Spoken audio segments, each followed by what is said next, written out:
কবে নাগাদ আসবে হাসিনা আর কবে সংগঠিত হবে আওয়ামী লীগ? এই প্রশ্ন যখন সবার মনে, ঠিক এমন সময় বোমা ফাটালেন ডক্টর মোহাম্মদ ইউনূস। শেখ হাসিনাকে বীরের বেশে দেশে ফেরাতে মরিয়া দেশি বিদেশি শক্তি। দল হিসেবে আওয়ামী লীগ বৈধ, তারা যে কোনো সময় তাদের কার্যক্রমে ফিরবে, এমন কথা অকপটে স্বীকার করেছেন ডক্টর মোহাম্মদ ইউনূস। ভারত যে হাসিনাকে বীরের বেশে দেশে ফেরাতে চেষ্টা করছে তা নিয়ে অভিযোগ করেছে ইউনূস। তবে হাসিনাকে আপাতত মুখ না খোলার জন্য ভারতের প্রধানমন্ত্রী নরেন্দ্র মোদীর কাছে অনুরোধ জানিয়েছেন। যদিও ডক্টর ইউনূস জানিয়ে দিয়েছেন আওয়ামী লীগ নির্বাচন করতে পারবেন না, তবে কথা একটাই, অক্টোবর ঘিরে বেশ কিছু ছক সাজিয়েছে আওয়ামী লীগ।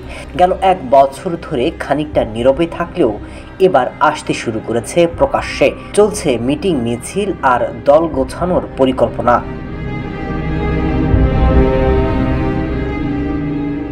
বিশিষ্টজনেরা মনে করছেন আওয়ামী লীগ এখন বর্ণচোরা, তারা কয়েকটি উপায়ে দল ফেরানোর চেষ্টা করছে।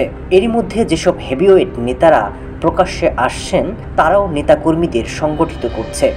মাত্র বছর খানিকের মাথায় আওয়ামী লীগ যে তৎপর হয়ে উঠেছে তাতে সিঁদুরে কালো মেঘ। কবে আওয়ামী লীগ ফিরছে এটি এখন লাখ টাকার প্রশ্ন। যদিও বিএনপি এই মুহূর্তে দলটিকে নিষিদ্ধের পক্ষে নয়, তবে আওয়ামী লীগের ফেরানো নিয়ে ঘুম হারাম জামাতের।